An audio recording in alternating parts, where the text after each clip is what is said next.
Chers amis, je suis très heureux d'accueillir ce soir, en tant que recteur de l'Institut catholique de Paris, l'amiral Vaujour, qui nous fait l'honneur et l'amitié de nous rencontrer ce soir, de venir dans le cadre des Mardis de la Mer, ce rendez-vous important de l'Institut catholique de Paris. Nous sommes très nombreux ce soir, beaucoup de jeunes étudiants aussi qui sont présents et c'est toujours réjouissant.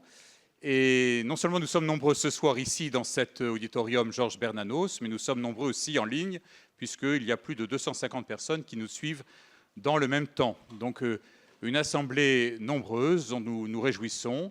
Voilà, vous venez un jour de fête pour l'Institut catholique, puisque c'est la Saint-Thomas d'Aquin aujourd'hui. Nous avions le nonce apostolique qui est venu pour célébrer cette festivité. Et donc, voilà, pour clore cette journée, une belle soirée.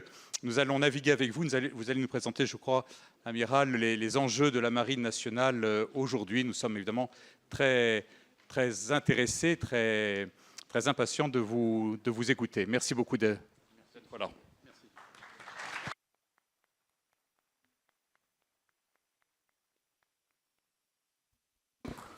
Merci Monseigneur, Madame la doyenne, merci également d'être là. Merci à tous d'être aussi nombreux. Ça a été dit, on est plus de 300 en présentiel, à peu près 250 en distanciel. Donc je crois qu'on est en train de battre les records d'affluence. Merci aussi à la vice-présidente de l'Institut français de la mer, Catherine Chabot, d'être là, en présence bien sûr du président de l'IFN. Nous sommes particulièrement honorés, amiral, de votre présence. Alors c'est une année particulière aujourd'hui. Cette année. Pourquoi? Parce que c'est 2025, mais 2025, on avait fêté les 20 ans des Mardis de la Mer l'année dernière, mais je me suis rendu compte que la première manifestation maritime dans cette maison, c'est 1995. Et c'est votre prédécesseur, l'amiral Bernard Louzeau, qui était venu. Ça a été le premier chef d'état-major de la marine à venir dans cette maison, et tous, sans exception, sont venus depuis. Donc, merci de continuer cette lignée.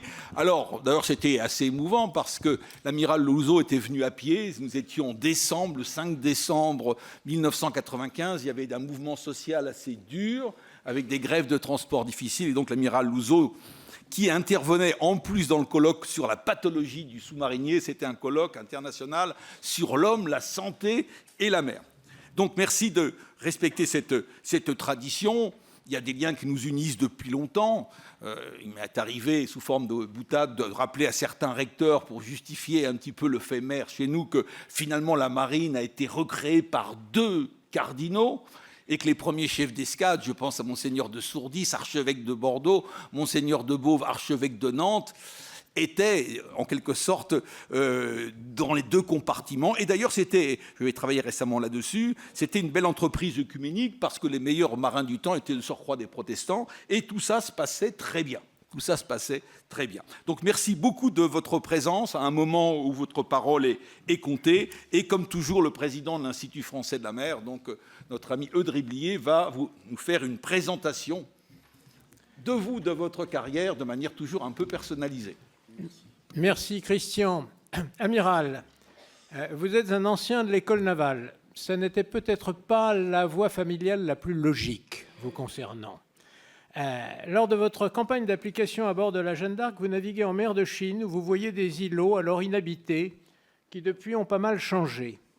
Vous participez à l'armement de la frégate de surveillance Ventose à Saint-Nazaire, puis vous embarquez à bord de frégates antiaériennes et anti-sous-marines. Vous commandez un bâtiment école et un aviso. Lors de ces embarquements, vous participez à la mission Corim dans le golfe de Guinée, aux missions Ventis d'embargo naval d'Haïti décidées par les Nations Unies, aux opérations Trident et Héraclès en Adriatique et Océan Indien, à la mission Enduring Freedom encore en Océan Indien. Entre-temps, vous avez été responsable de la section lutte au-dessus de la surface de la division d'entraînement de la force d'action navale. Puis vous êtes adjoint maire au chef de cabinet du chef d'état-major des armées, le général Georges Lain. Vous commandez en second la frégate de défense aérienne Forbin. Vous êtes adjoint de l'amiral commandant de la force d'action navale. Vous commandez la frégate de défense aérienne Chevalier Paul. Après avoir été auditeur à l'Institut de hautes études de défense, vous êtes successivement officier de cohérence opérationnelle engagement combat à l'état-major des armées, puis adjoint au commandant de la force aéromaritime de réaction rapide, composante française de la force de réaction de l'OTAN. En 2018, vous devenez sous-chef d'état-major opération navale de l'état-major de la marine. Puis, en 2020, vous êtes autorité de coordination relations internationales de ce même état-major. En septembre 2021, vous devenez chef d'état-major opération à l'état-major des armées. Vous êtes en charge de l'ensemble des opérations des forces françaises à l'extérieur comme à l'intérieur des frontières. Vous êtes notamment responsable de la planification et de la conduite de l'opération d'évacuation de ressortissants sagittaires en avril 2023 au Soudan. Vous êtes amiral depuis le 1er septembre 2023, chef d'état-major de la Marine. Merci d'être ici.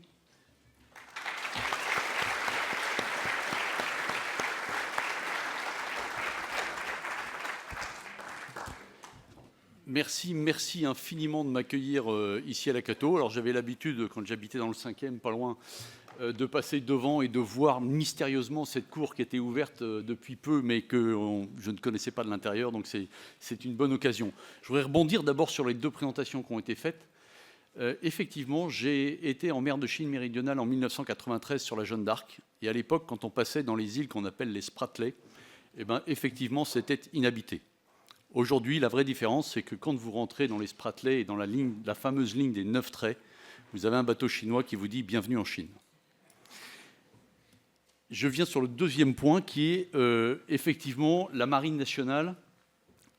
On a fait pas mal de colloques historiques dessus pour savoir quand a été créée la Marine nationale. Et après de longues discussions, finalement, les historiens se sont mis d'accord pour dire octobre 1626. Octobre 1626 par le cardinal de Richelieu, qui a rassemblé la marine du Ponant et la marine du Levant en une seule et unique marine au profit du roi. Il faut savoir qu'avant, on va dire que les corsaires travaillaient aussi un petit peu pour eux, on va dire, et donc le cardinal de Richelieu trouvait que c'était plus efficace financièrement de ramener tout ça sous sa direction. Donc voilà, nous allons fêter donc les 400 ans de la marine en 2026, et on fêtera donc en octobre 2026 l'édit de Saint-Germain qui crée la marine unifiée, la marine du Ponant et la marine du Levant. Donc merci d'abord de m'accueillir ce soir. Je suis très heureux et très content de parler de la mer dans un institut aussi prestigieux, avec un amphi aussi rempli, donc c'est plutôt une très très bonne chose. J'ai fait quelques autres écoles avant, et donc il y a compète, hein. On verra si les questions sont aussi intelligentes ici qu'ailleurs. Donc j'ai été à l'ENA, j'ai été à Sciences Po, à Centrale Supélec. Je ne doute pas qu'à l'ICP, on soit particulièrement bon. Évidemment, je vais vous parler de la mer, de la manière dont je vois les choses aujourd'hui, avec des enjeux stratégiques majeurs. On rentre dans une année 2025 qui va être un peu dynamique, on va dire. C'est le moins qu'on puisse dire. En tout cas, ça a bien commencé. Et vous montrer que dans cette année dynamique, les enjeux maritimes, les enjeux de sécurité sur l'ensemble de la planète sont particulièrement importants. Donc je vais vous parler de ce que je vois avec mes jumelles de marins, des bascules que je vois en mer, l'action de la marine, évidemment le rôle de la marine dans tout ça. Donc quand on regarde cette année qui, soit l'année qui passe, soit l'année qui vient, évidemment, c'est une rare intensité stratégique avec un vrai recalage assez violent des relations internationales. La difficulté que l'on a, c'est qu'on est dans une phase que j'appelle transitoire, sans forcément savoir quel sera le prochain point d'équilibre. Cette déstabilisation, elle commence il y a relativement longtemps, avec évidemment la guerre en Ukraine, février 22, puis le 7 octobre 2023 au Proche et Moyen-Orient, puis, j'allais dire, l'élection de Donald Trump, qui fait que l'ensemble de ces facteurs sont des facteurs d'interrogation du système international tel qu'il existe aujourd'hui. Les 3 grands constats que je fais sur cette période un peu particulière, le premier, c'est la fin de l'efficacité des outils de régulation internationale. J'ose pas dire la fin de l'ordre mondial, quelque part, si on veut caricaturer, un vrai affaiblissement de cet ordre international qui imagine aujourd'hui que l'on soit encore capable de rassembler autour de la même table Chine, États-Unis, Russie, Grande-Bretagne et France pour traiter les affaires du monde. Pas grand monde, en fait. Pas grand monde. Cet état de fait, que l'ONU est finalement devenu relativement inaudible, a des conséquences assez majeures. La première des conséquences, c'est qu'il y a une espèce de repli sur soi de l'ensemble des pays dans le monde qui finalement se replient un peu sur eux-mêmes, sur leurs propres intérêts et sont beaucoup moins enclins à la discussion ou en tout cas au travail en multilatéral ou en bilatéral, en tout cas en travail diplomatique. Ce repli sur soi s'accompagne d'une espèce de rejet du modèle occidental tel qu'il est décrit par un certain nombre de nos compétiteurs et une espèce d'affirmation des souverainetés de l'ensemble des pays qui refusent de plus en plus de prendre parti dans les conflits qui existent aujourd'hui dans le monde. Cet affaiblissement de l'ordre international, il a été créé par l'emploi de la force, mais il a pour conséquence également l'emploi de la force pour régler les problèmes. La rupture du tabou par la Russie a probablement désinhibé pas mal de pays dans l'emploi de la force et dans l'emploi des moyens cinétiques pour régler leurs problèmes. Et du coup, aujourd'hui, les moyens de régulation internationaux n'existant plus ou étant très affaiblis, finalement, le recours à la force est probablement la meilleure solution pour régler les différends entre pays. Une des vraies conséquences aujourd'hui, c'est qu'on ne reviendra pas en arrière. Et donc la vraie question, c'est quel est le prochain point de stabilité internationale vers lequel nous nous dirigeons et comment nous faisons en sorte de trouver ce point de stabilité internationale futur. Force est de constater qu'à ce stade, il n'y a pas grand monde qui réfléchit forcément à un avenir comme ça, un nouvel équilibre, mais que chacun essaye de sauver les meubles. La manière dont les pays réagissent, c'était une espèce de violence désinhibée, évidemment à terre, mais qui a des conséquences en mer. Février 22, j'en ai parlé, 7 octobre 2023, les conséquences en mer, très directement pour nous marins, c'est la mer Noire. Il y a évidemment sa fermeture, mais ça a commencé par la guerre du grain, vous en souvenez très probablement, et puis maintenant par une mer Noire qui est à moitié minée. Et ce qui veut dire que demain, il va falloir nettoyer cette mer pour pouvoir la réouvrir proprement. Ça s'est traduit également par des milices que vous avez appris à connaître, qui étaient évidemment totalement inconnues avant, qui s'appellent les Houthis au Yémen, et qui ont attaqué le commerce international dans le fameux détroit de Bab el-Mandeb, lui aussi peu connu il y a quelque temps. Mais ça n'a pas été uniquement des attaques de drones aériens, ça a été également des missiles antinavires, des missiles balistiques, qui ont été tirés contre les navires et qui ont particulièrement challengé les marines, notamment les marines européennes. Et depuis plus d'un an maintenant, nous protégeons le commerce international dans cette zone-là, et notamment les grandes entreprises françaises, notamment CMA CGM pour ne pas la nommer, mais d'autres entreprises européennes. Cette violence désinhibée, elle est accompagnée aussi d'autres choses.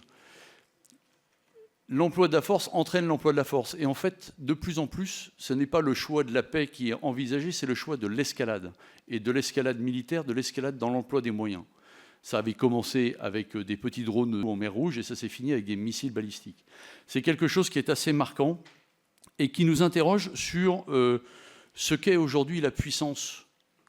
Qu'est-ce qu'une puissance? Comment on doit répondre à l'ensemble de ces choses-là? Quels sont les moyens qui permettent d'aboutir à nos fins?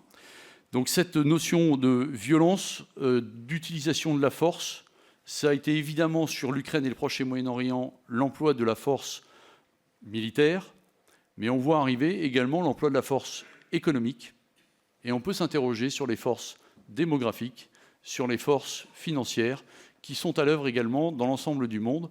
Et la notion de puissance, en fait, c'est également la capacité à agir en fait dans tous les leviers de la puissance qui est interrogée aujourd'hui dans cette tectonique des puissances qui est en train de se réveiller dans le monde. Quels sont les moyens d'aboutir à nos fins? Très clairement, le président Trump a montré ce qu'il voulait utiliser, c'est l'arme économique. Mais il y a d'autres systèmes d'armes. Le troisième point qui arrive sur ce constat international aujourd'hui en 2025, c'est la question de la fragilisation des alliances. Nous avions finalement une parenthèse assez simple. Il y a eu la guerre froide où il y avait deux blocs, et c'était finalement assez simple, on appartenait à l'un ou à l'autre. Puis il y a eu le multilatéralisme qui règne sur l'ensemble du monde, beaucoup d'alliances, beaucoup d'accords de défense passés par un certain nombre de pays, dont la France a passé pas mal d'accords de défense. Et finalement, on arrive dans un moment où toutes ces alliances sont remises en cause, ou en tout cas réinterrogées, à défaut d'être remises en cause. Et chacun se pose la question de savoir si elles sont véritablement efficaces, véritablement utiles, et si on peut vraiment compter sur le partenaire qu'on a choisi ou sur l'alliance dans laquelle on est pour venir défendre nos propres intérêts. Et ça interroge évidemment notre modèle. Nous sommes dans une alliance très connue, l'OTAN, évidemment. Nous sommes en Europe, avec un certain nombre de critères. Nous avons pas mal d'accords de défense avec un certain nombre de pays dans le monde. Mais c'est quelque chose qui doit nous interroger L'Europe s'est construite sur finalement la création d'un marché unique qui avait pour vocation de normaliser un peu les échanges économiques de manière à ce que tout le monde puisse bénéficier de la croissance économique d'un ensemble économique qui s'appelle l'Union européenne. La question qui est posée aujourd'hui dans la tectonique des trois grandes puissances qui se réveillent, que sont les États-Unis, la Russie et la Chine, c'est comment cette Europe normative peut devenir une Europe puissance. Et comment cette Europe peut se retrouver ensemble face à finalement cette compétition assez forte qui règne aujourd'hui au niveau international. Et donc ça nécessite que l'on développe une véritable stratégie de partenariat un peu partout dans le monde pour voir quels sont les partenaires sur qui on peut vraiment compter et qui permettront d'agir demain si ça va un petit peu plus loin. Au-delà de ces grandes bascules stratégiques et de ces 3 points dont je viens de parler, il y a des grandes bascules en toile de fond qui sont en mer, j'allais dire qui sont des grands trends et qui existent malgré tout. On les a déjà un petit peu oubliés avec, j'allais dire, les vœux 2025 que nous ont adressés les 3 grandes puissances. La première, c'est la bascule climatique. La bascule climatique est une réalité et que l'on ressent au quotidien en mer. Alors en mer, quand on dit « est-ce que vous pensez à l'environnement ?»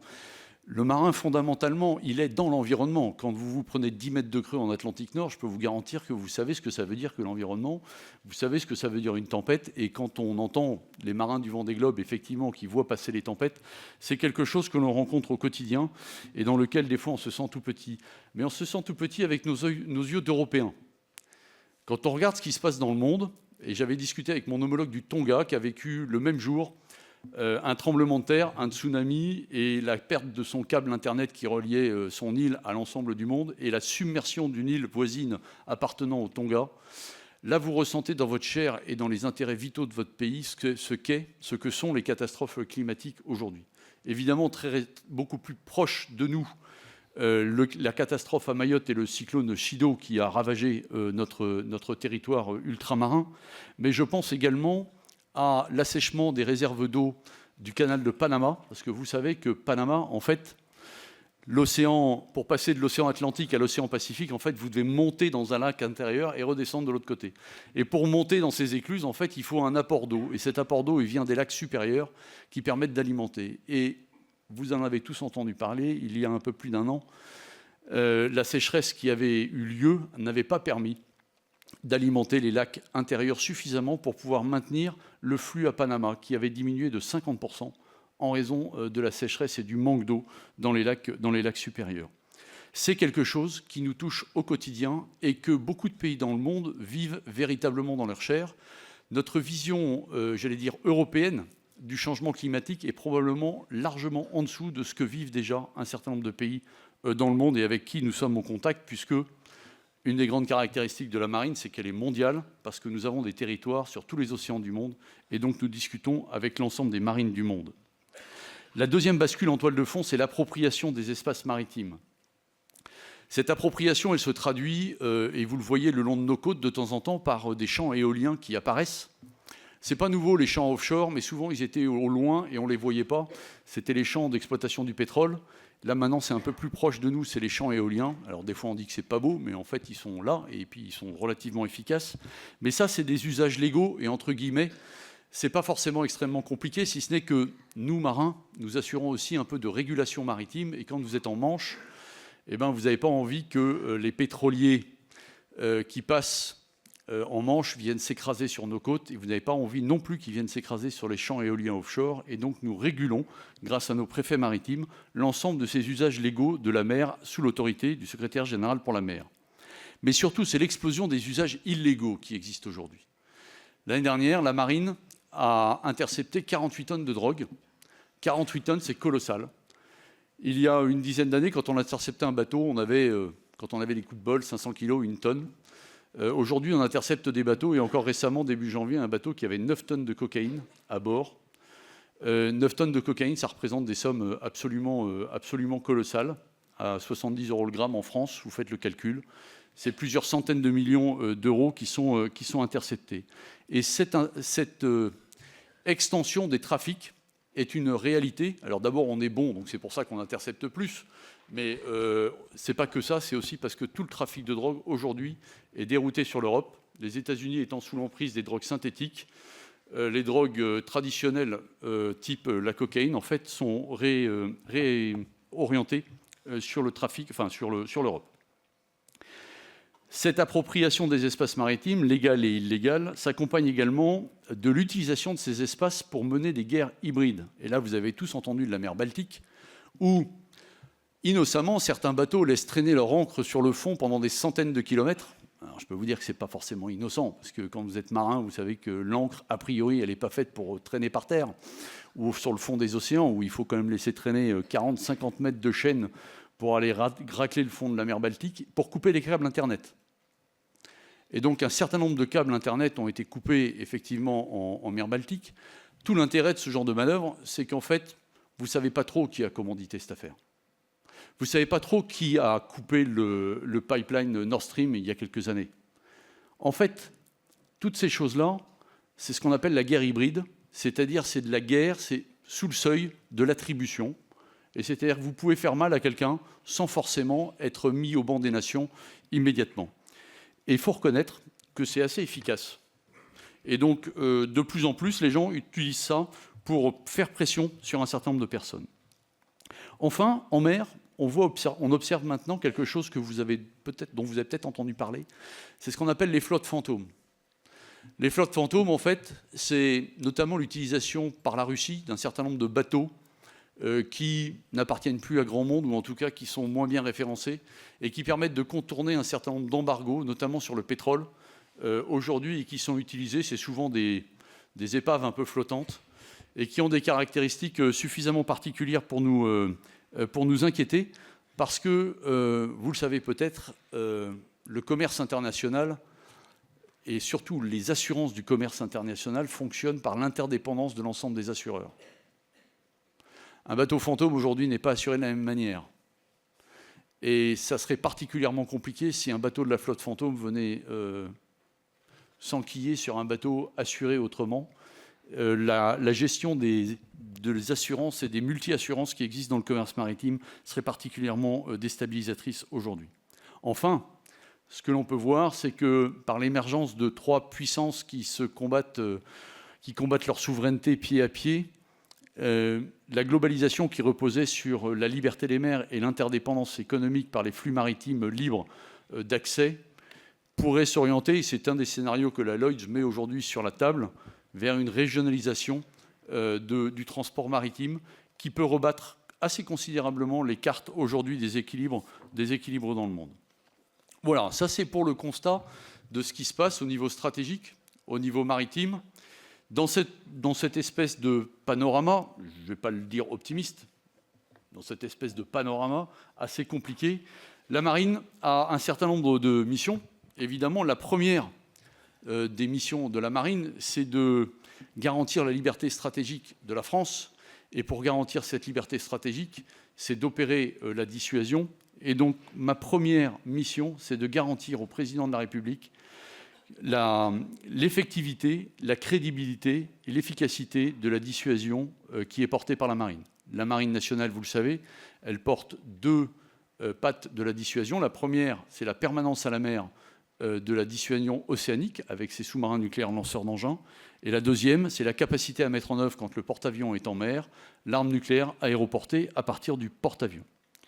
Quand on regarde ce qui se passe dans le monde, je pense que l'Ukraine aurait préféré, en 1995, probablement conserver les armes nucléaires qu'elle avait sur son territoire à l'époque. Le retour d'expérience que peuvent tirer un certain nombre de pays, c'est que plus vite j'ai l'arme nucléaire, mieux je me porte. Et on peut penser, dans ces cas-là, à l'Iran.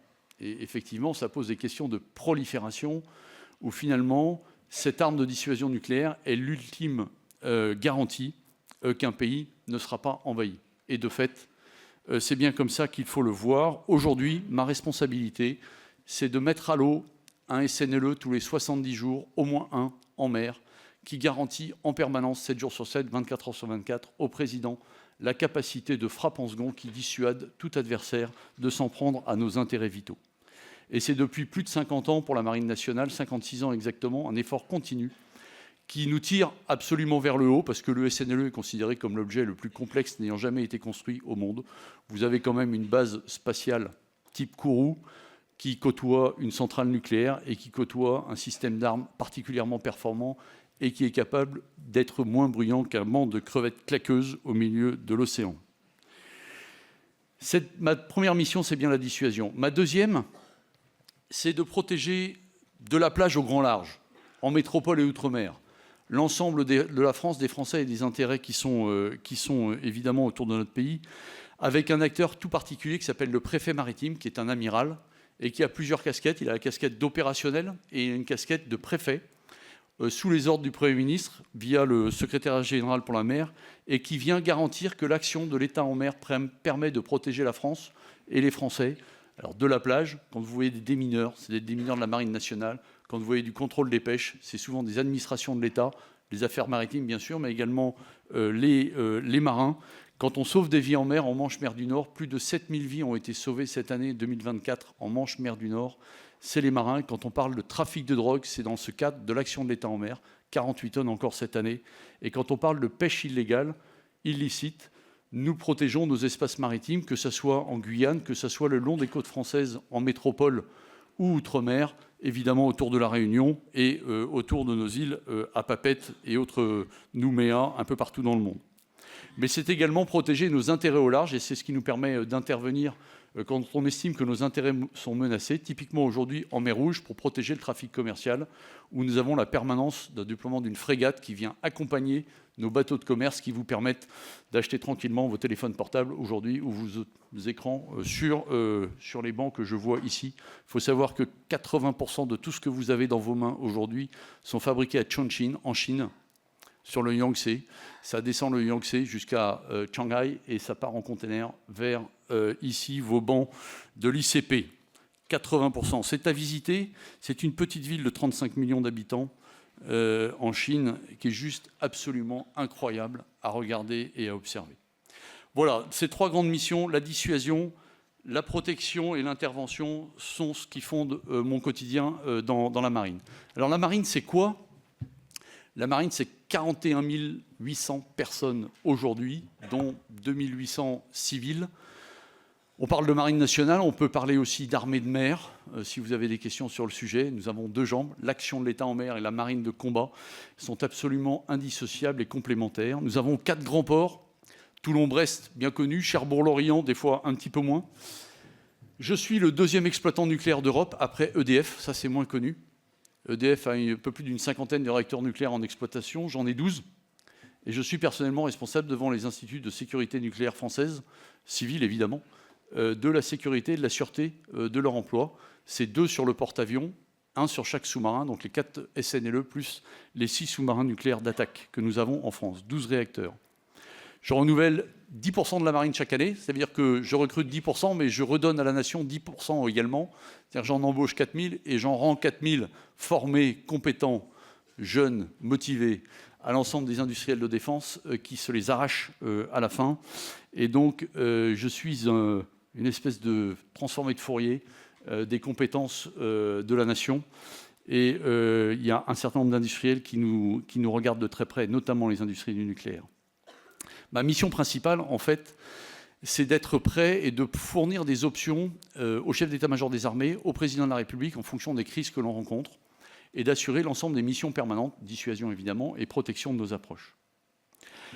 La marine, elle a une caractéristique particulière, c'est que, évidemment, vous devez réagir dans le temps très rapide, très court, face aux crises auxquelles on fait face. C'est évidemment la crise en mer Rouge, mais quand on voit le régime syrien s'effondrer, est-ce qu'il faut évacuer nos ressortissants du Liban comme on l'a fait à Haïti quelque temps auparavant? Il faut être prêt à réagir à ça, faire appareiller les bateaux en temps et en heure, et donc être capable de s'adapter dans le temps très court.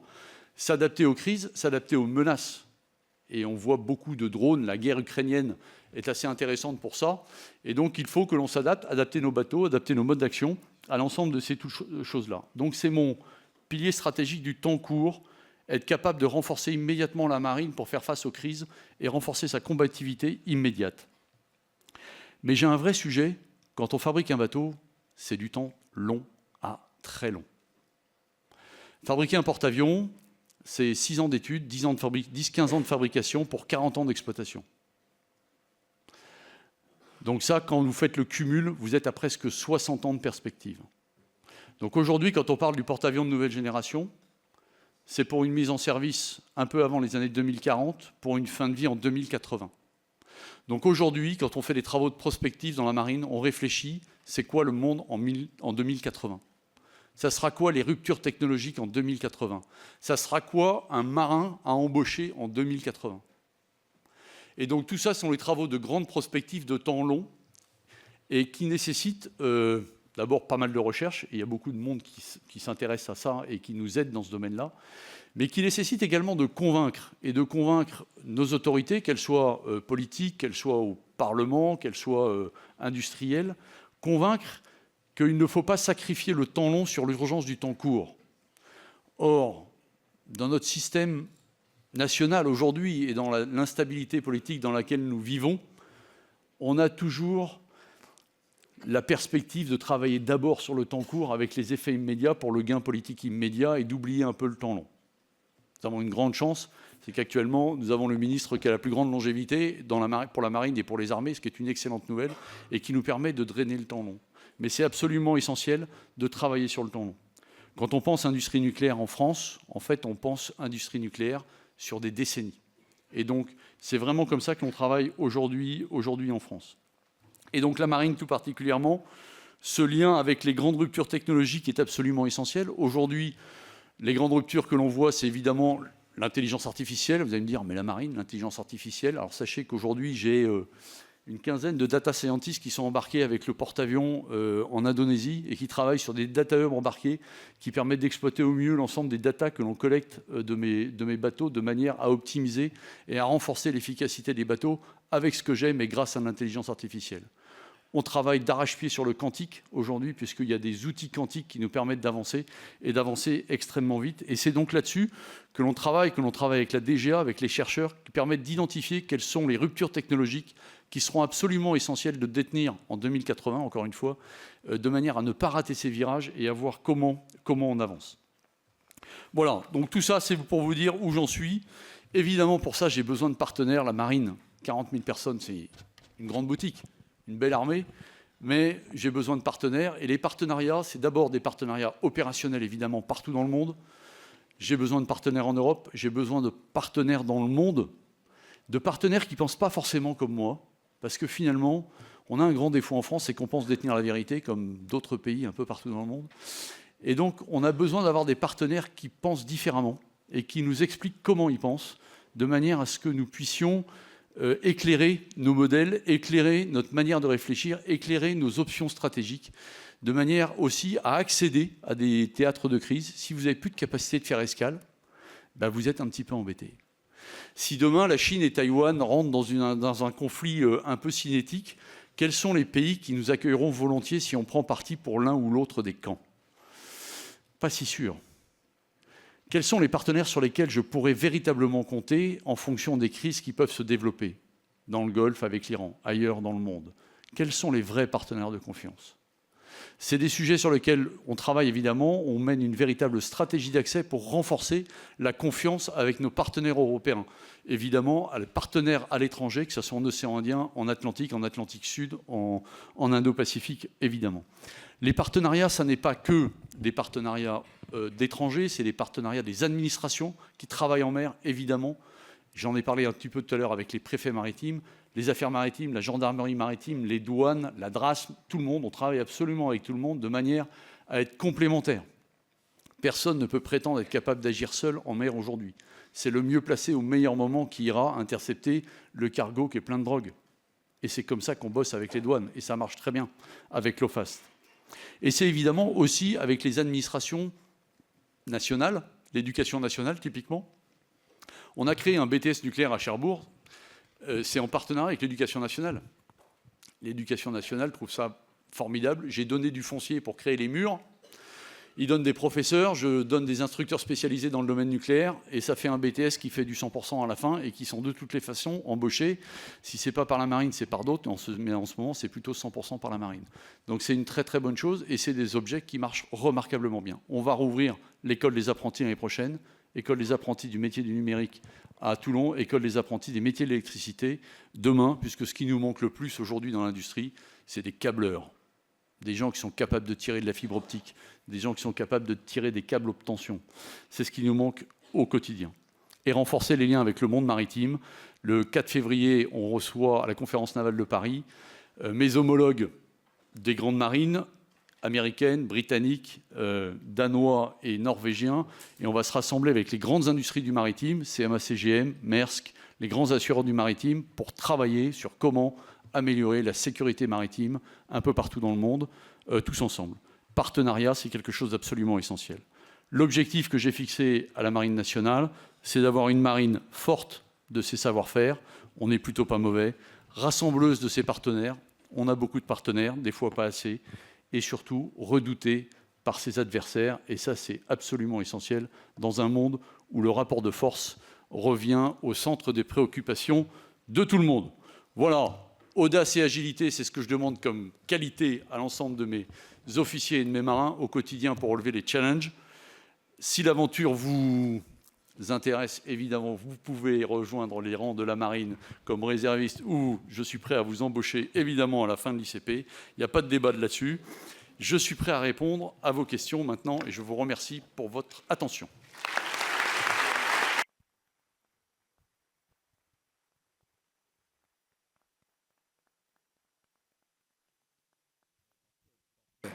Merci infiniment, Amiral, pour toutes ces précisions, ces renseignements sur la situation géopolitique, la nécessité vite de s'adapter avec audace. Donc j'imagine qu'il doit y avoir de très nombreuses questions, tant les sujets sont vastes, comme les missions de la Marine nationale, puisque vous gérez même les questions environnementales. Il faut aussi gérer tout ça avec un nombre de navires qui n'augmente pas tant que ça, finalement. C'est les missions qui augmentent davantage.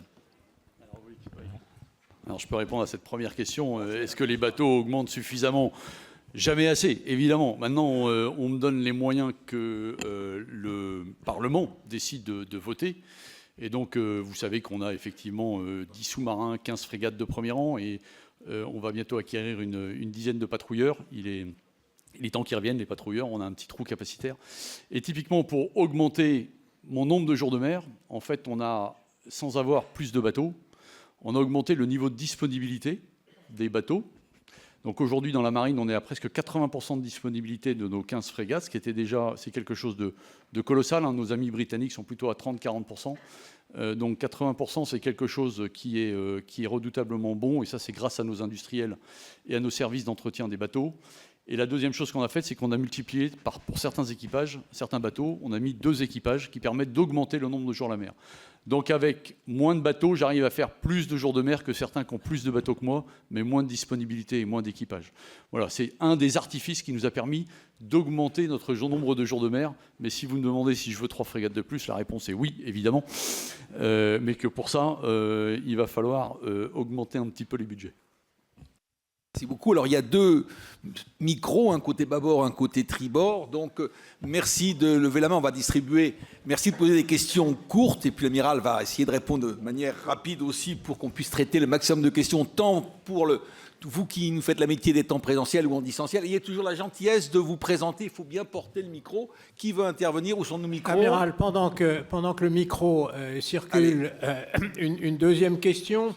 Vous avez parlé de partenariat, vous avez parlé dans ce cadre-là de la conférence navale de Paris, cette conférence que vous avez instituée il y a 2 ans avec les États-Unis et la Grande-Bretagne sur le retour du combat naval. L'année dernière, vous avez parlé de la puissance du groupe aéronaval avec en plus l'Inde et l'Italie. Cette année, vous êtes à nouveau 5 partenaires pour cette conférence navale pour parler cette fois-ci plutôt de l'appui économique. En fait, vous essayez d'y nouer des partenariats ou bien vous êtes en train d'essayer de créer le Davos de la mer?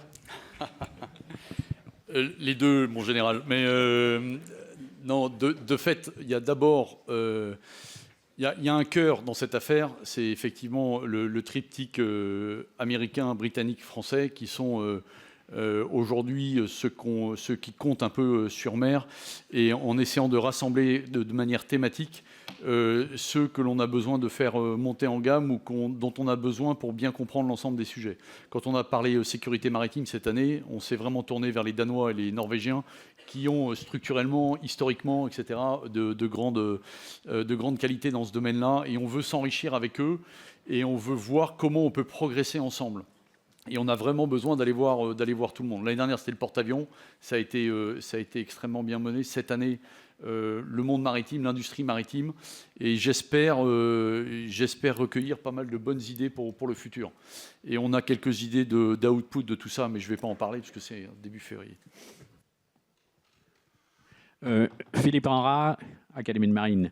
Amiral, si la réponse n'est pas classifiée, est-ce que vous pourriez nous dire où en est la construction, la construction du porte-avions nouvelle génération?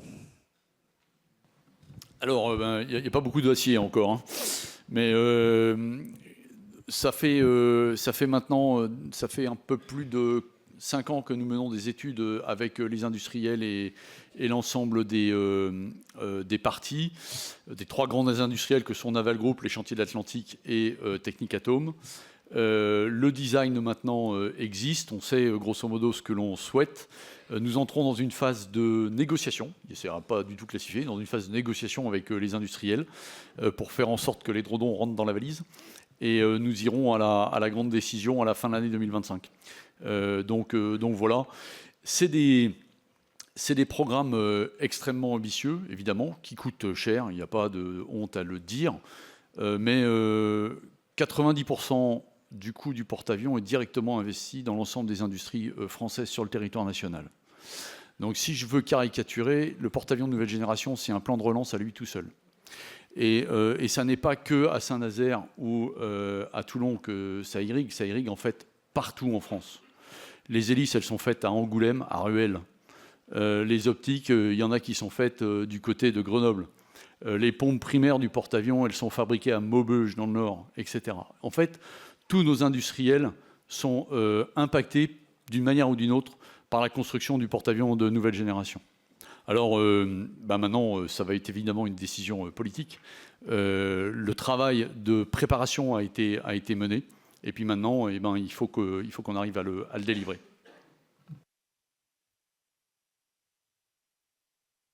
Bonsoir Amiral, je me présente, je m'appelle Grégoire Maringui, je suis en première année de master en histoire maritime ici à l'ICP. Je suis marin passionné, je désire m'engager dans la Marine nationale en tant qu'officier sous contrat encadrement après le master. Vous avez mené une étude extrêmement intéressante sur la marine française au XVIIe et XVIIIe siècle. Je désire savoir si on peut dire que la marine nationale aujourd'hui, en maîtrisant la mer, permet de limiter l'impact des conflits terrestres sur la mer, comme l'a fait la marine française au XVIIIe siècle en remportant des victoires navales décisives qui lui ont permis de remporter des victoires terrestres décisives. Alors, merci pour votre question. De fait, celui qui tient la mer tient un certain nombre de paramètres d'une crise terrestre. Je ne vais pas revenir au XVIIe siècle, je suis désolé, mais je vais vous parler d'actualité. Il y a plusieurs manières d'analyser le conflit ukrainien. Une des manières d'analyser le conflit ukrainien, c'est quels sont les accès de la Russie à la mer aujourd'hui. En 2022, avant février 2022, la Russie, quand vous partez faire un petit cours de géographie, Mourmansk, presqu'île de Kola en Arctique, base des sous-marins nucléaires lanceurs d'engins des Russes, la Baltique avec évidemment Saint-Pétersbourg et l'enclave de Kaliningrad, deuxième accès. La troisième, c'est Sébastopol en Crimée, mer Noire. Et la quatrième, Tartous en Syrie, base navale bien connue russe. Et puis évidemment, à l'autre bout de la planète, Vladivostok. 2025, aujourd'hui, quels sont les accès de la Russie? Toujours Mourmansk dans le Grand Nord, pas de débat. La Baltique est devenue un lac otanien, par la faute des Russes par ailleurs. Une des conséquences de l'Ukraine, c'est que Suède et Finlande, qui étaient neutres, ont basculé du côté OTAN. Et du coup, 40% de l'import-export russe passe par Saint-Pétersbourg. Le jour où l'OTAN décide de bloquer la Baltique, c'est 40% de l'économie russe qui est stoppée.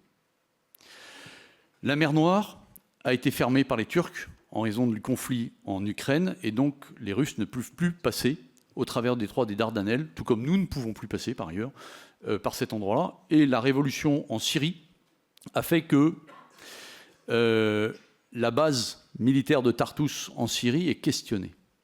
Aujourd'hui, la Russie a en fait, de ce côté-ci de la planète, plus qu'un seul accès véritable à l'océan qui est Mourmansk. Le reste est sous tension. J'aimerais pas être russe, parce que la capacité à basculer des efforts, la capacité à réorienter, à passer du flux logistique vers les emprises stratégiques un peu partout dans le monde est particulièrement fragilisée aujourd'hui. Alors sur le terrain, en Ukraine, ça se passe plutôt bien pour les Russes, on va dire, de ce côté-là, mais force est de constater qu'ils ont un vrai problème de logistique aujourd'hui pour la base de Tartous et qu'ils sont en difficulté de ce côté-là. Donc oui, le volet maritime est absolument essentiel pour être capable de basculer. Et les accès maritimes sont absolument essentiels si vous voulez maintenir un flux économique suffisant pour permettre de faire durer votre économie. Et je rappelais tout à l'heure que les leviers de la puissance, évidemment, c'est la fonction militaire, mais c'est également l'économie et votre capacité à avoir une économie qui survit, en tout cas qui se maintient malgré le conflit dans lequel vous êtes engagé. Donc vous avez absolument besoin de garder ces tuyaux-là ouverts. Et aujourd'hui, ils sont quand même en fragilité pour eux. Une question, amiral, pour réagir sur ce que vous dites. Vous n'êtes pas surpris en tant que marin que dans les médias, surtout ces interventions sur la géopolitique, on parle quasiment jamais du fait que la Baltique est devenue otanienne et que finalement la Russie, elle n'est pas si gagnante que ça. Ça vous surprend pas qu'on n'intègre jamais ces aspects, je dirais, liés au flux, liés au commerce, liés à la mer? J'en suis désespéré parfois, je dois le reconnaître, mais de fait, une analyse purement géographique et géoéconomique, comme je viens de vous la faire en 2 minutes, est quelque chose qui est assez prégnant. Et de fait, si on voulait, alors l'OTAN ne souhaite pas bloquer tout le trafic maritime de la Baltique, il y a quand même, la Baltique, c'est quand même une zone de friction, où on s'en rend compte de plus en plus aujourd'hui. Et si les Russes créer de la friction en Baltique, c'est bien pour montrer qu'ils ont besoin de conserver leur liberté d'action et montrer leur pouvoir de nuisance à un endroit où, en fait, ils sont fragiles. Tout simplement. S'ils font ces démonstrations de force hybride, entre guillemets, en Baltique, c'est pour bien montrer qu'ils sont capables de nous atteindre, mais en fait, parce qu'ils ont bien conscience qu'on est capable de les atteindre bien plus fort si on le souhaitait. Donc maintenant, c'est des analyses qui existent dans des cercles peut-être moins ouverts que les journalistes, mais de fait, il y a une défaite stratégique russe, c'est qu'ils ont réussi à faire basculer 2 pays qui étaient neutres du côté otanien, et ça, je pense que c'est clairement quelque chose qui leur coûtera cher sur le temps long. Et je ne pense pas que l'Ukraine rebascule de l'autre bord un jour ou l'autre. Je pense qu'ils ont réussi à convaincre les Ukrainiens qu'il ne fallait pas forcément se remettre du côté russe aujourd'hui. Donc d'un point de vue stratégique, en fait, ce qui est malheureux, c'est qu'on ne parle pas suffisamment de la défaite stratégique russe dans cette affaire. Certes, ils ont gagné un peu de territoire, mais finalement, à quel coût?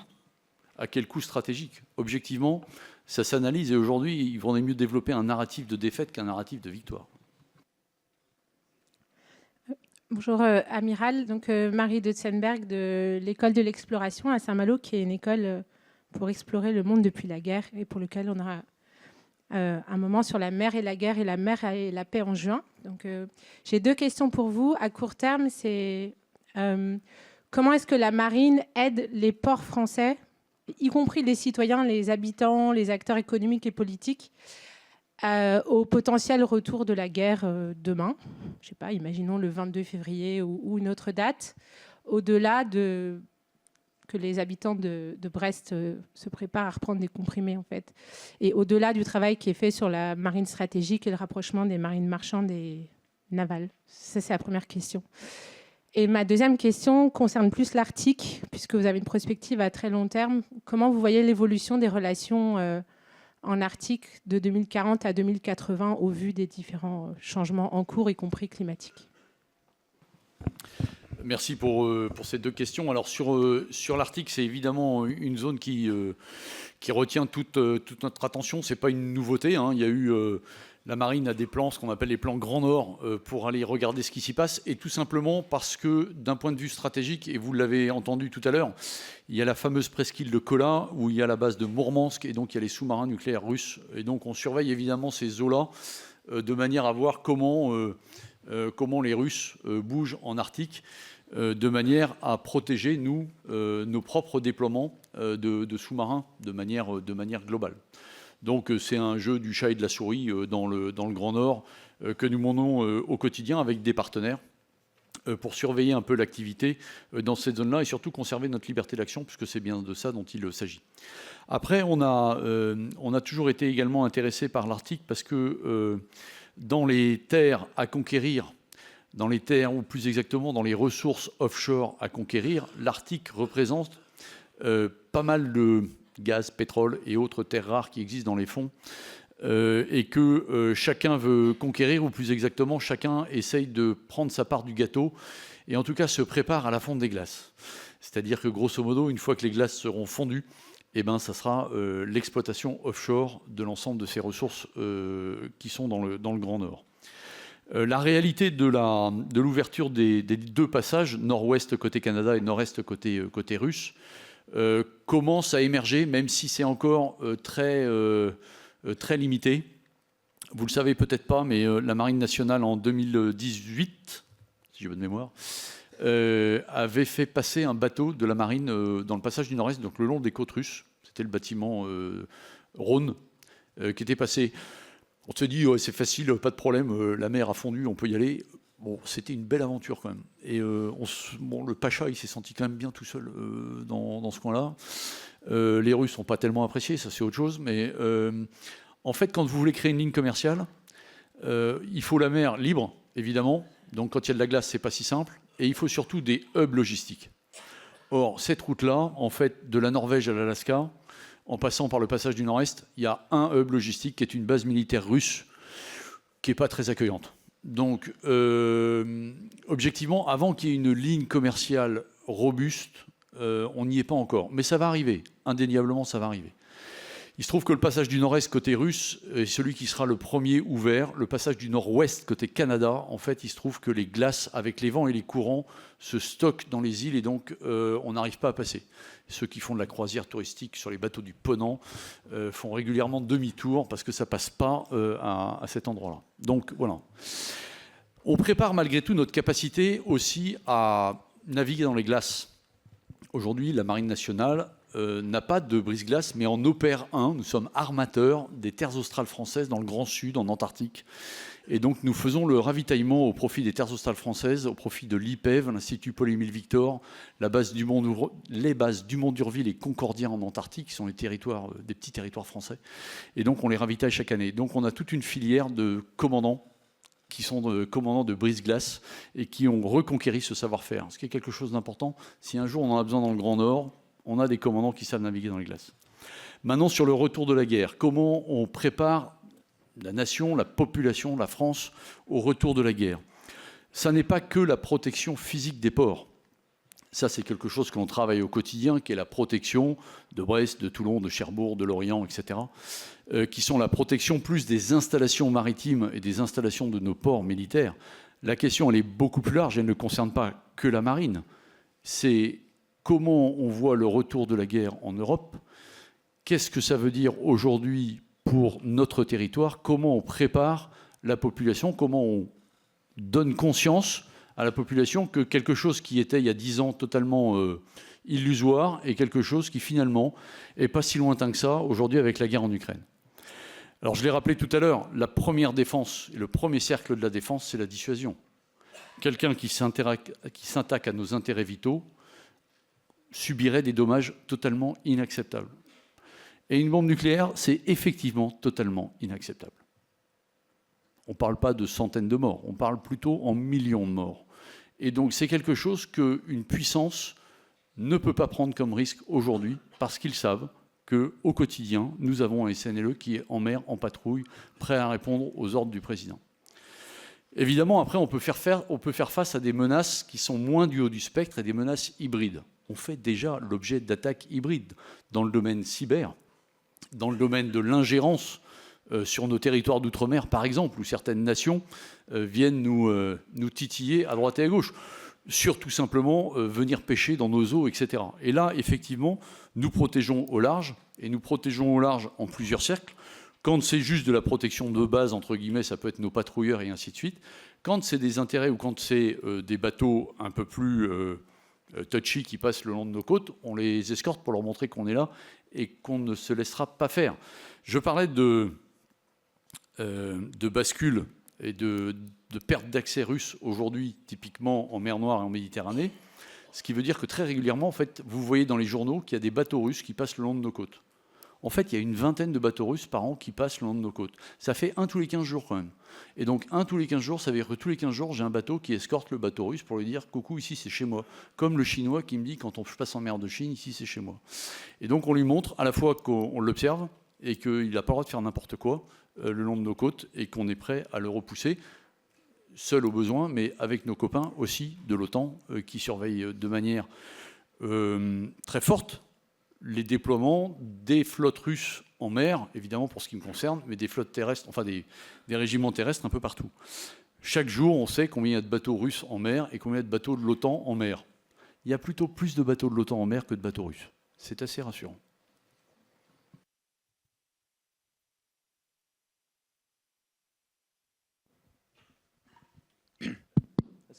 Alors, bonsoir Amiral. Alors, ancien étudiant à l'ICP, aujourd'hui je suis en master à Sorbonne Université. Donc je vais essayer de faire honneur aux deux maisons. Et donc ma question portait justement, parce que vous m'avez fait une bonne transition sur la préparation à la guerre. Ma question portait plus sur la mort au sein des équipages, par exemple avec l'évolution des combats ou tout simplement des menaces qui finalement, on l'a vu avec les évolutions des rapports de force. Comment les équipages sont-ils préparés finalement à cette éventualité de la mort au combat ? Et une deuxième question aussi très simple, quelle place accordez-vous à l'amphibie ? Parce que comme je travaille sur l'amphibie, voilà, c'était juste... Merci. Alors pour le cours sur l'amphibie, ça sera payant, parce que bon, mais pour ce qui est de la mort, ça c'est quelque chose de très sérieux et on le voit notamment en mer Rouge, quand vous avez un missile qui arrive sur un bateau de commerce, ben vous avez des morts de fait. La puissance de feu d'un croiseur avec des flingues de concours, ça c'est des citations pour ceux qui connaissent les tontons flingueurs, c'est particulièrement létal, une arme marine. Vous avez peut-être vu sur YouTube récemment un bateau qui se fait couper en deux par une torpille. C'est effectivement, nous avons coulé une coque d'aviso le 1er mai l'air par une torpille F-21 française tirée par un sous-marin. Le bateau coule en 10 minutes. Le bateau est cassé en deux et coule en 10 minutes avec une torpille. Bon, alors à bord, là, s'il y avait eu des gens, c'est extrêmement létal. Et donc il y a très très peu de survivants. Donc on prépare à la fois nos équipages, nos commandants, à ce thème-là. Alors d'abord nos équipages, parce que s'ils prennent un coup, et aujourd'hui, la méprise peut arriver dans les crises auxquelles on fait face. Il y a des gens qui peuvent ne pas être très bien contrôlés par leur autorité, parce que c'est des milices et parce que c'est pas forcément très bien contrôlé. Donc ça peut arriver. Et si ça arrive, il faut d'abord être organisé et il faut avoir préparé ça. Donc aujourd'hui, on entraîne nos équipages à subir des dommages assez forts sur leur bateau, à être capable de continuer à combattre malgré les dégâts, et puis à travailler psychologiquement et de manière éthique sur la mort, et notamment au niveau des commandants, des stages de commandants de bateau, où il y a tout un module où on développe tout ça pour voir un peu comment ça se passe. Et on fait appel à ceux qui ont connu ça.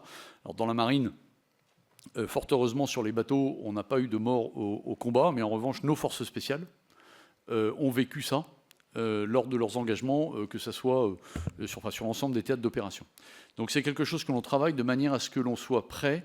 Et ce qui est vrai, c'est que ce que l'on a pu expérimenter en mer Rouge, il nous est arrivé de voir des missiles passer vraiment pas loin de nos bateaux, soit être interceptés assez tardivement, soit taper le bateau qui est à côté. À bord, ça fait réfléchir, forcément. Quand on sait qu'il y a un missile qui a tapé à moins d'1 kilomètre du bateau là où on est, ça fait réfléchir et évidemment, ça s'étudie et ça se prépare. Donc aujourd'hui, on travaille vraiment beaucoup là-dessus et nos équipages renforcent leur force morale de ce point de vue-là. Et la préparation au combat et la préparation à la mort est quelque chose qui irrigue notre entraînement. Sur l'amphibie, c'est évidemment quelque chose que l'on travaille aujourd'hui. On a toujours des capacités dans la marine On n'est plus capable aujourd'hui de refaire Overlord, on n'est plus capable aujourd'hui de faire des grandes opérations amphibies, mais on a gardé cette capacité de mobilité à partir de la mer qui est absolument essentielle. Essentielle avec des hélicoptères lourds, ou essentielle avec ce qu'on appelle des connecteurs aujourd'hui, des bateaux qui permettent de partir de la mer et d'aller vers la terre.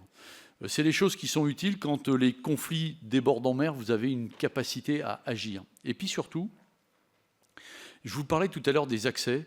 Il y a un certain nombre de pays qui refusent les accès pour ne pas prendre parti. Il est arrivé à un de mes partenaires européens de se voir refuser une escale par un pays du Golfe parce qu'il participait à l'opération de protection du trafic commercial. Et donc le pays en question, ne voulant pas prendre parti, a refusé l'escale du bateau. Quand vous n'avez plus d'accès, quand vous n'avez plus de points logistiques, eh ben avoir une capacité amphibie, c'est pas idiot. Quand vous n'avez plus d'accès et que vous n'êtes plus capable de vous déployer sur une base à terre ou autre, avoir un porte-avions, c'est pas idiot.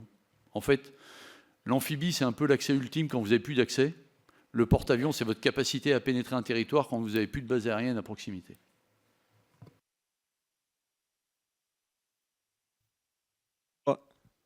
Bonsoir Amiral, je me présente Guillaume Muret, étudiant en licence deuxième année à l'Institut catholique en Histoire Sciences Po.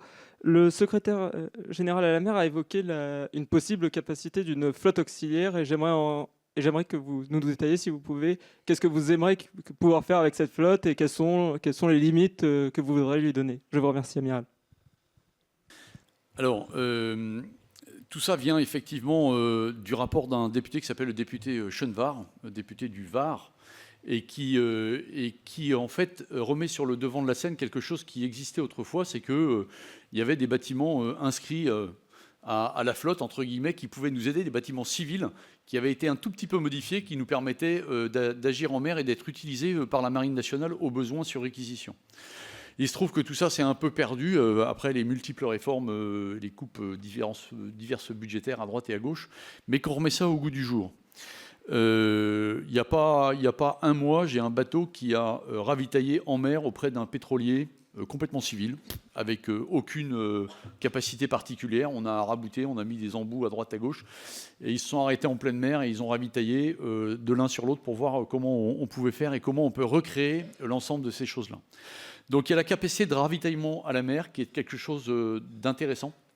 La capacité finalement à créer des hubs en plein milieu de l'océan qui permettent de nous ravitailler, évidemment quelque chose d'intéressant. Le deuxième sujet, c'est la capacité à faire des flux logistiques. Malgré tout, les grands déploiements ont besoin de flux de ravitaillement et de flux logistiques, que ce soit des containers ou autres. Nous avons un certain nombre de bateaux qui aujourd'hui sont affrétés par la marine nationale, mais d'autres ne le sont pas forcément, mais on peut profiter d'un certain nombre de compagnies qui sont capables de faire ces transports maritimes et de nous aider très rapidement. Donc on développe en fait des espèces de contrats à droit de tirage qui permettent d'activer ces flottes auxiliaires qui viendraient nous aider. Et en même temps, on développe une meilleure connaissance entre les officiers de la marine marchande et la marine nationale, qui était quelque chose que l'on faisait très bien autrefois et qu'on fait moins bien aujourd'hui. Donc on veut renouveler, faire en sorte que les officiers de marine marchande puissent embarquer très facilement sur les bateaux de la marine nationale et inversement, de manière à mieux se connaître et à trouver toutes ces choses-là. Donc ravitaillement en carburant, aide aux flux logistiques, évidemment, aide au transport de personnel également. Tout ça, c'est des choses qui nous intéressent au plus haut point, sur lesquelles on travaille avec l'industrie maritime, et les chakras sont ouverts des deux côtés. Hein. Il n'y a aucun débat.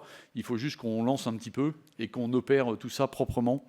On fait des grands exercices qui permettent de voir comment ça marche, qui s'appellent les exercices Orion, qui sont les exercices interarmés. Donc on a eu un exercice Orion en 2023, il y en aura en 2026. Et justement, on veut opérationnaliser un peu ce lien avec l'industrie maritime à l'occasion de ce grand exercice. Bonsoir Amiral, je m'appelle Louis Chevin, je suis en deuxième année de licence Histoire Sciences Politiques.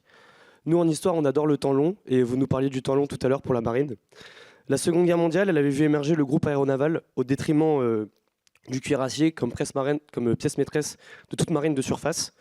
Est-ce que vous pensez que le prochain conflit de haute intensité sur mer, ou bien la guerre en Ukraine, elle verra émerger une autre pièce maîtresse, ou bien un bâtiment ou arme pour les marines de surface? Merci beaucoup. Alors ça, c'est effectivement des vraies questions sur lesquelles on travaille. une des questions qui m'est régulièrement posée, c'est est-ce que finalement, il vaut mieux pas un porte-drone plutôt qu'un porte-avions? Est-ce que les drones de surface, c'est l'avenir du combat naval, et ainsi de suite? C'est des vraies questions. Il faut à chaque fois poser les débats en fonction du scénario dans lequel vous vous positionnez. Il ne faut pas tirer des leçons sur la maîtrise des océans à partir du conflit en mer Noire, par exemple. Certes, en mer Noire, les drones de surface font un tabac. Plus exactement, on fait un tabac pendant tout un temps, jusqu'à ce que la Russie trouve des moyens de contrer finalement tout ça avec des hélicoptères. Alors les Ukrainiens essayent de trouver la parade, voilà, bon, et ainsi de suite. Aujourd'hui, quand on regarde ce qui se développe un peu partout dans le monde, force est de constater que le porte-avions fait encore recette, et que les Chinois en sont bientôt à leur 4e, que les Américains en ont un peu plus d'une dizaine, que nous en avons un, et qu'on essaye de le remplacer, et que tous ceux qui ont acheté des porte-aéronefs, c'est-à-dire des porte-avions avec des skyjump sans catapulte, essayent de venir à la catapulte. Le premier exemple, c'est la Turquie, qui s'est d'abord payé un porte-drone et se dit, bah maintenant, en fait, il me faut un porte-avions catapulte.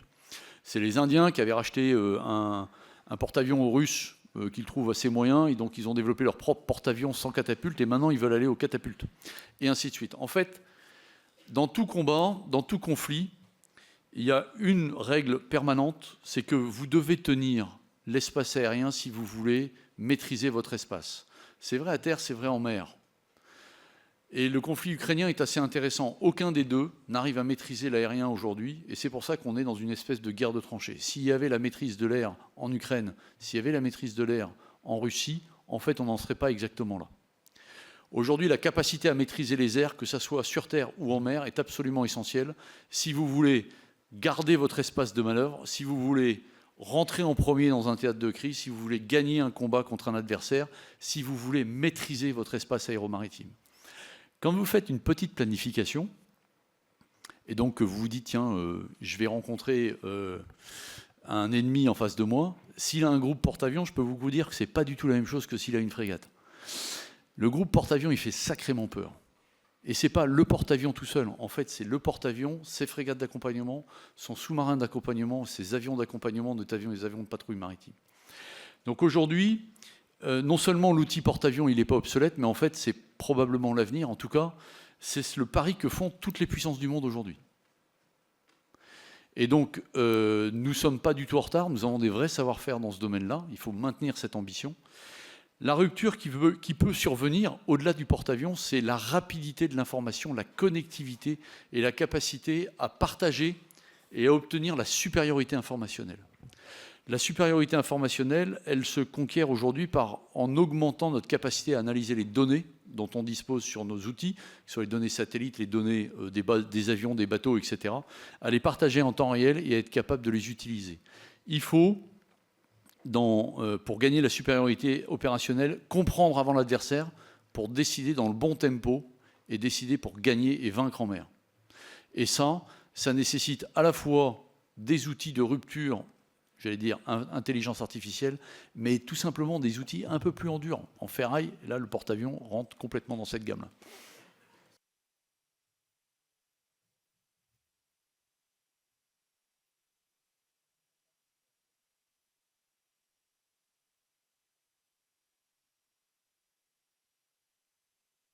Oui, dans la droite ligne de la question qui a été posée précédemment, toujours à propos des porte-avions. Vous savez, on en a parlé récemment, je crois que c'est la Russie qui a inauguré avec succès, paraît-il, le premier missile hypersonique. Et d'après, en discutant un jour avec un militaire, il m'expliquait que le missile hypersonique avait cette particularité de rendre d'être quasiment absolument inviolable, qu'on ne pouvait absolument pas le contrecarrer. Et donc ça rendait les porte-avions, et c'est pour ça que je pose cette question, extrêmement vulnérables. Et la question qui se pose, est-ce que les porte-avions ont un moyen de se défendre ou ils seraient détruits immédiatement s'il y avait utilisation de ces missiles hypersoniques qui semblent maintenant arriver sur le terrain de la guerre? Alors merci, c'est la question de la vulnérabilité des équipements au sens large, du porte-avions en particulier, face aux armes dites du manège que la Russie vend à force coup de com' au fur et à mesure. Bon, le missile hypersonique, de fait, il existe, mais il existait déjà. Le missile balistique en mer Rouge, il arrive à des vitesses assez colossales en bas. Et donc, c'est des choses que l'on voit émerger de fait. Dans les marines dans le monde qui sont capables d'intercepter un missile balistique, en fait, j'en connais deux principales, la marine des États-Unis et la marine française, et quelques autres qui ont réussi, mais vraiment très très peu, à le faire. C'est pas un sport de masse, ça c'est une réalité. Il faut reconnaître que les missiles qu'on a développés sont particulièrement performants et que nos radars et nos systèmes radars qui sont en train d'être développés sont redoutables aujourd'hui. Dans les radars que l'on est en train de développer. Donc, c'est des choses qui n'étaient pas accessibles il y a quelques temps. Et il y a 10 ans, quand j'étais encore... Il y a 20 ans, quand j'étais sur les bateaux, 10 ans, j'étais plus déjà sur les bateaux. Ça passe vite. Il y a 15 ans, quand j'étais sur les bateaux, on disait le subsonique, on y arrive. Le supersonique, c'est compliqué. Supersonique, Mach 2, Mach 3. Aujourd'hui, le supersonique, en fait, on sait faire. Et l'hypersonique va arriver et on commence à se dire, en fait, on n'est pas très loin de réussir. Donc, le problème de l'hypersonique, maintenant, parce que vous vous dites toujours, ouais, mais le missile est hyper intelligent, il va nous cibler, etc. D'abord, un porte-avions, ça bouge. C'est l'énorme avantage par rapport à une base terrestre, c'est que ça bouge. Et donc, c'est beaucoup plus compliqué à taper. Et ça bouge vite. 30 nœuds, c'est pas si simple à acquérir. Et ça ne va pas en ligne droite. Donc, c'est vraiment pas simple à taper. Et le missile hypersonique, il a cette caractéristique que c'est très peu manœuvrant. Parce que plus vous allez vite, plus vous allez droit. Donc, c'est pas le tout d'avoir une bûche qui va très très vite. En fait, il faut que la bûche, elle arrive à destination. Donc, dans le glaive et la cuirasse, qui est le challenge permanent auquel on fait face, la première chose, c'est de ne pas être en retard. On n'est clairement pas en retard. La deuxième chose, c'est de voir où sont nos marges de manœuvre pour progresser. Et on a des marges de manœuvre pour progresser. C'est notamment notre capacité à radar, à appréhender ce qui se passe et à appréhender dans des gammes de vitesse qui jusque-là nous semblent inaccessibles, mais qui nous permettent, avec la technologie qui a été développée aujourd'hui, d'aller effectivement vers ces vitesses-là. Et après, il faut avoir les missiles performants qui vont avec. Bon, il se trouve qu'on les a. Donc ça, c'est plutôt une excellente nouvelle. Maintenant, c'est vrai que de plus en plus, c'est pas l'homme qui guide le missile. On va dire c'est de l'algorithme, si on ne va pas dire autre chose. Mais c'est l'homme qui décide de tirer. Et de fait, il faut être réveillé quand même. Il ne faut pas dormir sur un bateau quand on est sous menace missile. Mais aujourd'hui, force est de constater que tous nos bateaux en mer Rouge ont intercepté les missiles qui nous ont attaqués ou qui nous sont passés au-dessus, et qu'on était une des 3 marines à être capable d'intercepter des missiles balistiques en mer en opération. C'est pas pareil d'intercepter un missile en mer en opération que d'intercepter un missile sur un stand de tir. Quand vous savez quand est-ce que part le missile, quand vous savez où il va passer et où est-ce que vous devez l'intercepter, ça c'est le stand Kourou, entre guillemets, ça c'est facile, même si technologiquement c'est compliqué. Mais le faire en opération, ça veut dire que non seulement votre bateau est au bon endroit pour intercepter, 2, vous avez des équipages qui ont un vrai savoir-faire, 3, vous avez la technologie, et en plus le bateau est dispo. Bon, il y a quelques marines au monde qui savent faire ça. J'ai la chance d'être à la tête d'une d'entre elles. Bonsoir Amiral, Catherine Chabot, Institut français de la mer et Académie de marine. Merci pour votre présentation et véritablement tout ce que vous nous partagez. C'est passionnant et puis je suis admirative, moi, des questions aussi des jeunes en particulier. Moi, j'ai 2 questions qui concernent l'Europe, la défense européenne. Comment mieux renforcer la coopération, puisque je crois qu'elle existe déjà, qu'elle soit technologique ou qu'elle soit sur mer. Est-ce qu'il y a des exercices qui sont aujourd'hui effectués? Et je pense qu'on n'arrête pas de parler dans les médias d'une défense européenne, on en parle aussi au Parlement européen. Comment on construit cette défense européenne sur son volet maritime? Et du coup, ma deuxième question, puisque l'Union européenne travaille sur un pacte européen pour l'océan, quel serait votre appel aux chefs d'État et à la Commission européenne pour renforcer cette coopération de la défense européenne sur le volet maritime? Merci par avance pour vos réponses. Merci. En fait, si on prend un peu de recul et si on regarde quelles sont les opérations maritimes faites entre Européens ou les opérations faites entre Européens et qui ont été des succès, en fait, c'est surtout des opérations maritimes. L'opération Atalanta, on l'oublie souvent, c'est une opération de l'Europe qui a rassemblé pas mal de pays européens et qui a fait qu'il n'y a plus de piraterie dans la Corne de l'Afrique. Il y a l'opération Irini, lutte contre les trafics au large de la Libye. Bon, c'est un petit peu plus compliqué, mais malgré tout, elle existe. Il y a l'opération Aspides en cours en ce moment de protection du trafic commercial dans le détroit de Bab el-Mandeb. Donc en fait, quand il y a une volonté politique des pays européens d'y aller, il y a les outils qui permettent d'y aller. Ça nécessite qu'il y ait quelques pays qui portent le débat.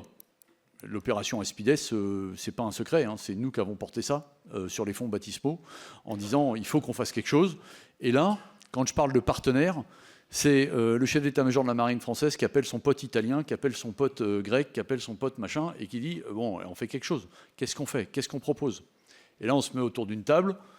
On pond un concept d'opération et on le vend au comité opérationnel de l'Union européenne et qui souvent valide, en fait. Parce que c'est quelque chose d'hyper pragmatique et qui fonctionne. En fait, l'Europe, quand on la crée comme ça, pragmatique, ça marche. Quand on la crée normative, ça marche moins. Et donc, il ne s'agit pas de créer des carcans. Vous savez, on parlait à l'époque des GT 1500, des battle groups, machin, etc. Mais ça n'a jamais fonctionné. En fait, il faut créer du pragmatisme et dire j'ai un problème, je vais y répondre. Si vous créez de la structure pour créer de la structure, en fait, ça ne marchera jamais. On meurt du nombre d'états-majors qu'on crée un peu partout. En fait, moi, ce dont j'ai besoin, c'est de bateaux européens qui bossent entre eux sur des crises réelles. Quand on s'est posé la question en Méditerranée orientale, est-ce qu'il faut faire une évacuation au Liban, en fait, on s'est posé la question entre Européens, d'abord. OK, les Italiens, tu veux faire quoi? Les Anglais, tu veux faire quoi? Et donc voilà. Est-ce qu'il faut aller plus loin dans l'Europe de la tech, dans l'Europe de la mer? Oui, évidemment. Comment on se facilite la tâche? Alors, il y a X chantiers navals en Europe. Il y a X industries de défense en Europe qui travaillent sur le maritime. Est-ce qu'on est capable de se rapprocher? On a essayé. Ça ne marche pas très bien. Je redis ce que j'ai dit tout à l'heure. Il faut qu'on arrive de passer d'une Europe normative à une Europe puissance. Et ce n'est pas du tout pareil. L'Europe puissance, il faut avoir conscience qu'elle existe. Aujourd'hui, je ne suis pas sûr que les gens aient conscience qu'elle existe. Et pour ça, il faut une Europe politique. Aujourd'hui, l'Europe politique, elle a beaucoup de mal à exister. Et aujourd'hui, force est de constater que l'arrivée de Donald Trump montre qu'on n'est pas complètement tous unis pour regarder ça de manière assez objective et lucide. Bon, voilà, on a encore du boulot. Dans le volet maritime, je pense qu'il y a un certain nombre de choses qui fonctionnent. Et je prends encore les exemples des opérations maritimes. Non seulement elles fonctionnent, mais ça a été des grands succès. Maintenant, quand on parle de guerre, de défense européenne, il n'y a que la France qui pense que c'est l'Europe qui va défendre l'Europe. Tous les pays européens disent que c'est l'OTAN qui va défendre l'Europe. Quand on dit à un pays européen il faut l'autonomie stratégique quelque part, vous lui remuez le couteau dans la plaie parce que lui, il est sous dépendance d'un pays outre-Atlantique à qui il a dit en fait, la défense de mon pays, c'est toi. Alors, ils ont souvent conscience qu'ils ont peut-être été un peu trop loin en termes de dépendance. Mais ils sont bien incapables de revenir à un État correspondant à ce qu'on a en France, c'est-à-dire des armées autonomes, entre guillemets, qui évidemment bossent avec nos partenaires otaniens, avec les partenaires européens, mais qui sont capables d'agir par eux-mêmes. Les pays de l'OTAN font confiance à l'Alliance pour venir défendre leur pays le jour où ils sont attaqués. Ils ont raison, ils sont dans l'Alliance Atlantique. Il y aura l'article 5. Mais il faut faire attention au niveau de dépendance vis-à-vis des autres. Et ça, je pense qu'on est dans un moment où la prise de conscience, où la lucidité sur ce genre du niveau de dépendance est quelque chose qui existe aujourd'hui. Voilà. C'est pas simple. Hein.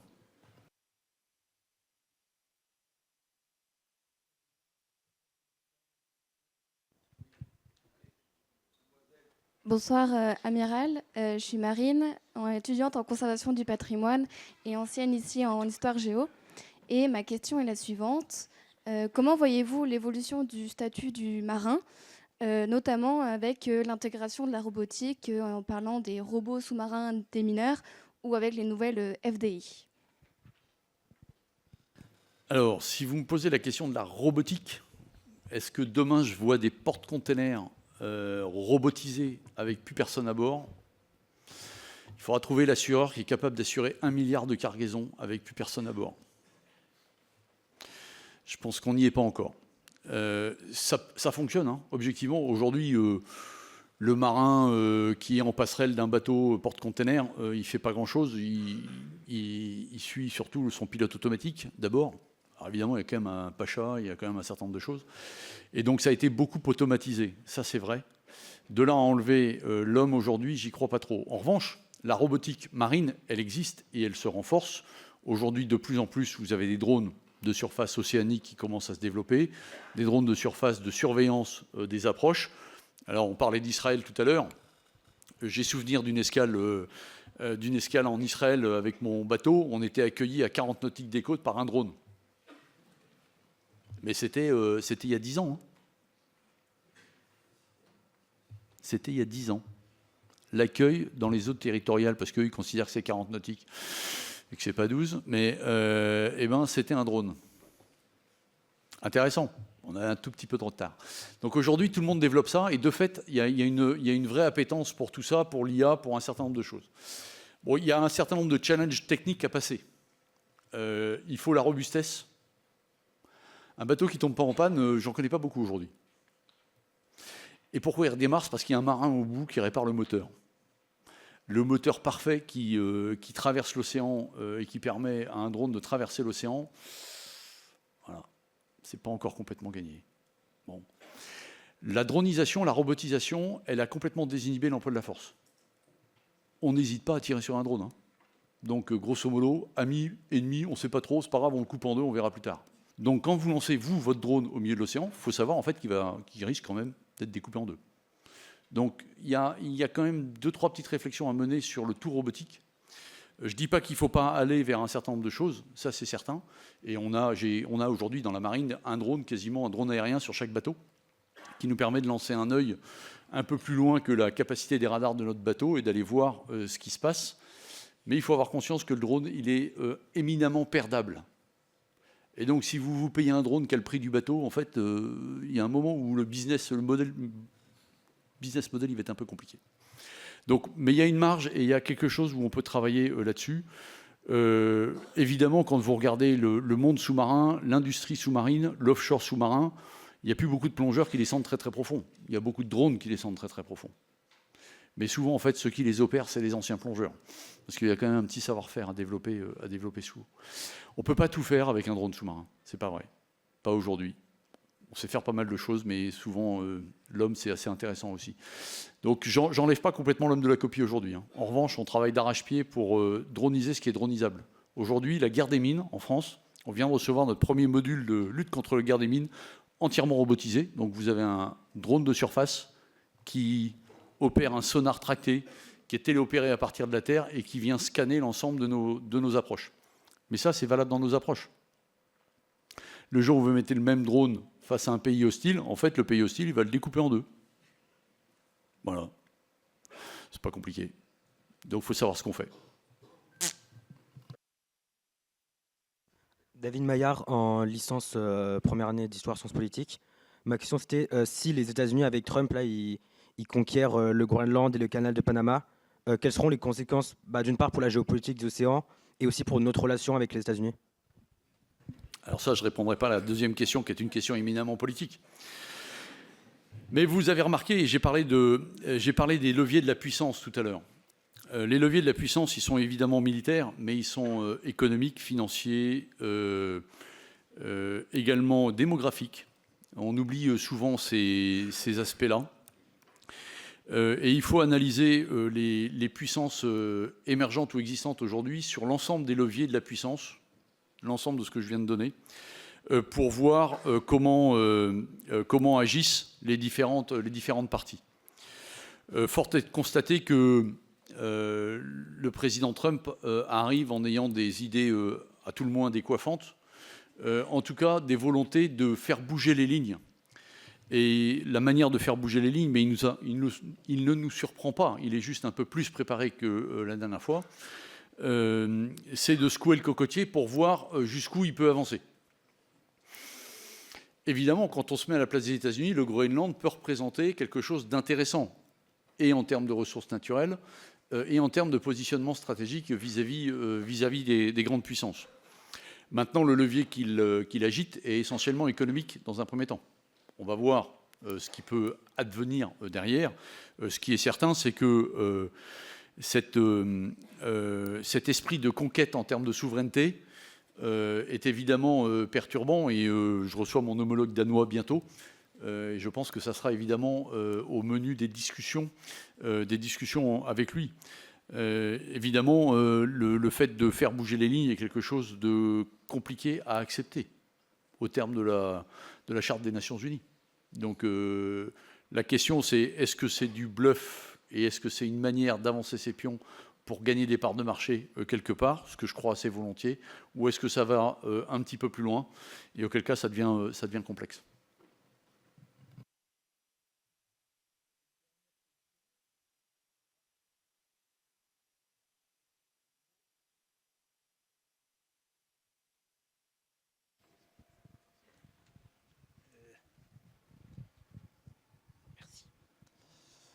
Bonsoir Amiral, Nicolas, étudiant à l'ICP. Vous nous avez beaucoup parlé de la force conventionnelle, des guerres qui s'apprêtent à être menées et des futurs termes de conflit, mais également de la guerre hybride, qui est une sorte de guerre officieuse que se mènent les nations entre elles. Est-ce qu'aujourd'hui, avec les forces conventionnelles dont on dispose, on peut répondre à cette guerre hybride, ou est-ce qu'au contraire, on doit commencer à penser à développer notre propre guerre hybride à nous ? La question, c'est où est-ce qu'on place la limite de l'acceptable dans nos valeurs occidentales? Ça laisse une marge exploitable dans la guerre hybride. Donc de fait, on est attaqué extrêmement régulièrement par des compétiteurs. Ça a été vrai en Afrique, c'est vrai même sur le territoire national. J'ai parlé tout à l'heure du monde cyber. Sur l'ensemble du spectre dans lequel les compétiteurs et les grandes puissances essayent de mener leur guerre hybride.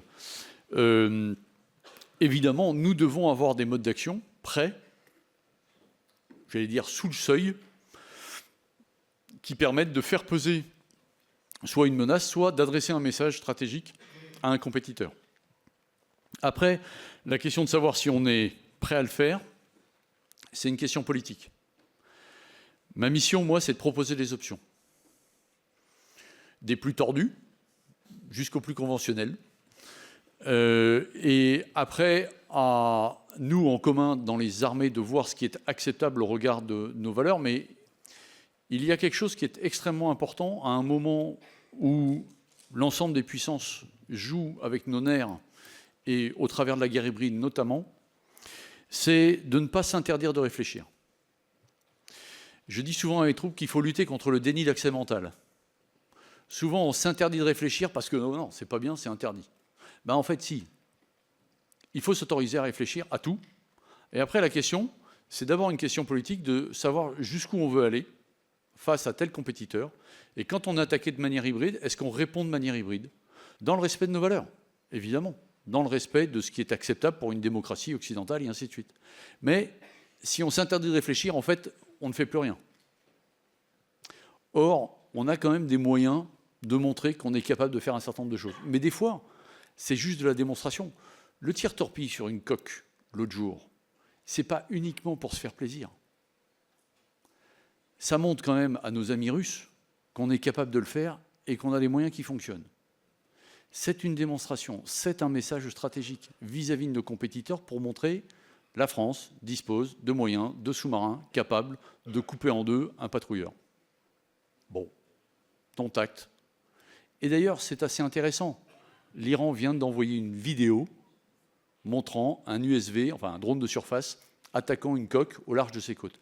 C'est pas innocent tout ça. Tout ça, c'est du messaging stratégique. Alors, c'est pas cinétique, c'est pas de la guerre hybride, mais c'est déjà du message. Et c'est bien comme ça que ça a été validé par le niveau politique, le fait de tirer sur cette coque. C'est bien parce qu'on adresse un message, et quand je dis que je veux une marine redoutée par ses adversaires, c'est pas juste leur dire, c'est leur montrer. Et c'est de leur démontrer.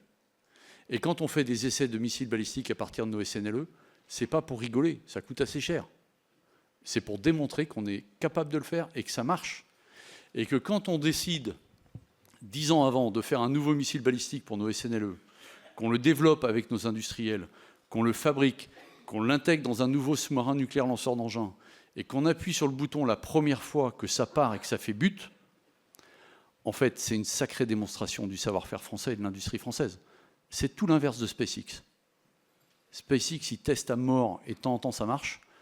Nous, c'est on bétonne à mort et à chaque fois ça marche.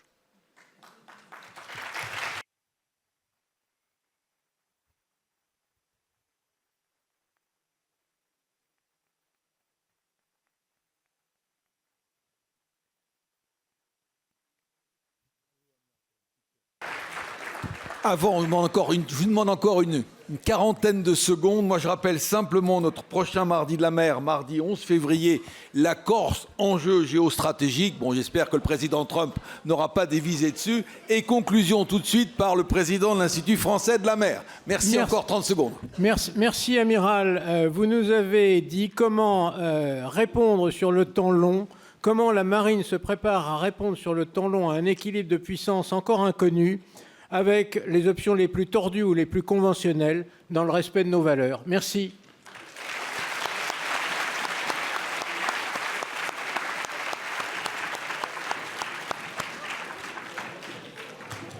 Merci à tous, bonne soirée.